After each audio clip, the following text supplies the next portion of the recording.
Dr. Udo Ulfkotte is a renowned journalist and academic, but his views on Islam have caused an outcry. He has been investigated by the German government and has received multiple death threats. Now, Dr. Ulfkotte, what are your issues with Islam? Whenever you see a tribe in the Amazonas in Brasilia that is untouched by a different culture, everybody is going to stand up and to say you have to protect this tribe that is not affected by Western or Eastern or Muslim or whatever culture. You have to protect those people, yeah? And the Amazonas in Brasilia. So what I believe is that there is a place for Muslims in this world and for their culture. They have a place to live in, and there is a place for European and Western culture to live in. What I don't believe is they will live peacefully together. We have a clash not only of civilizations and of religions, we have a clash of ideologies. Like we had a clash between communism and capitalism. Now we have a clash because Islam is also an ideology. I believe that Islam is not going to win this battle. It is a battle. I believe I'm not afraid that the Muslims will overrun Europe. No, I don't believe that, because I believe that what we have done in the past several times, the people will stand up and say, we are fed up, we don't want that anymore, and try to push them back, and that will be violent. I belong to Europe and to the European culture, and the Muslims belong to the places where they came from. Because whenever I asked the majority of the Turks I speak to, and I ask them, are you German or are you Turkish? Even if they are second or third generation, they will say, I'm Turkish. The Palestinians, wherever they live, if they live in Saudi Arabia as workers, they say, I'm a Palestinian and my home is Palestine. I don't blame them for that, I just say, okay. So if they say they have their roots there, they are happy there, all the best. Take your suitcases and go back to where you are happy. I will be happy, you will be happy. Now, is there anything inherent in Islam that makes it different to other religions and makes it particularly difficult for Muslims to integrate? Some parts of the Quran ask Muslims not to integrate. To give you a clear view, an example, it is Surah 3, verse 110. This says, as a believer, as a Muslim, you should not learn from an unbeliever. Yeah? You're not allowed. You are the ones who rule and to decide what is good and what is bad, because you are Muslims.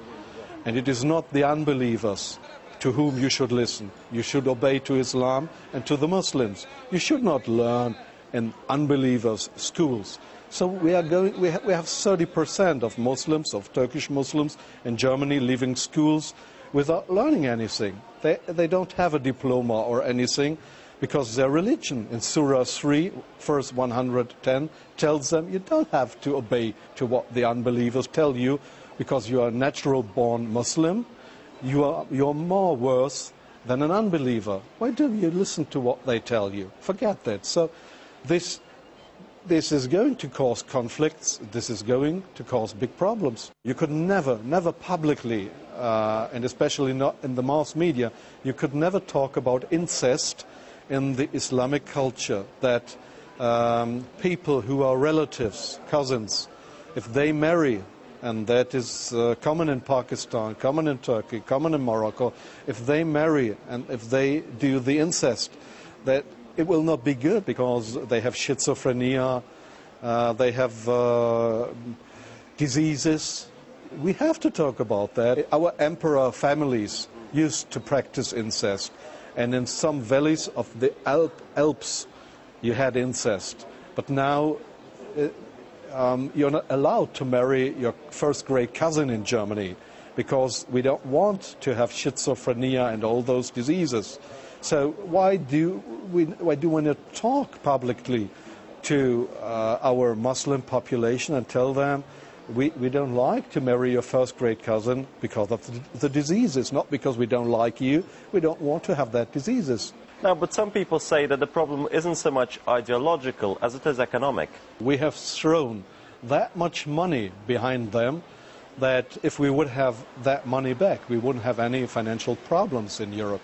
So we always say, oh, all those problems have to do with the social background of these groups, these Muslim groups that do not behave as we want them to behave. It has nothing to do with the social background. It is the ideology and the economical problems. What we have right now is also because they have taken a lot of money from us. To give you an example, the migrants in Germany have so far, up to the year 2007, they have taken more than 1 billion, I mean the English billion, not the American, they have taken more than 1 billion euros more out of our social welfare system than what they have paid into our system. 1 billion euros. To give you an idea what that means, we have debts. The German government has debts. The total amount of the German government's debt is 1.7 billion euros. What part has the media played in this? The mainstream media has played a very, very big part in that, because whenever you have criticized the situation, they did not print it. It was against political correctness, as a majority of the journalists in Europe, not only in Germany, the majority of the journalists are out of the 86th generation. That means a left-wing generation who clearly wanted to have this migration movement and who clearly wanted to have a new human being mixed from different cultures of the world. It was not bad what they wanted. The idea of having a new human being that will live peacefully in the future together, that was not a bad idea, but just in reality it does not function. Have you personally suffered for your beliefs? 2 times I had to leave my home because I have death threats. I had death threats, I still have them. And we live in anonymity. We had police protection for a long, long time. But my family and me, we decided we don't want to have that anymore. There is many people in Europe who are threatened to be killed by Muslims. It is not only me. My hand is absolutely quiet if I would die this moment, because I have the feeling with my belief, with whatever I do, this is the right way for me. Are you a Christian? I was born in a Christian family, and when I was 21, 22 years, I have thrown away Christianity. I have denied my roots, the roots of my Christian family. I have decided to be an atheist. I was traveling through the Muslim world for the Frankfurter Allgemeine newspaper, and I converted to Islam in Herat in Afghanistan.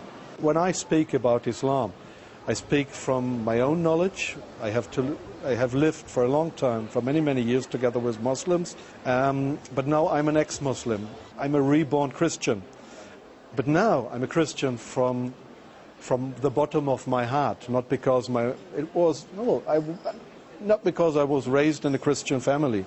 I came back to my roots and much stronger than before, but I don't speak to you or to people to praise Christianity. So what future do you predict for this continent? The financial and economical crisis, it looks like it will come back. And whenever you had in history, whenever you had hard economical problems, ethnical unrest, and people, large groups not respect the state laws and the power of the state. When this respect is gone, you had war or civil war.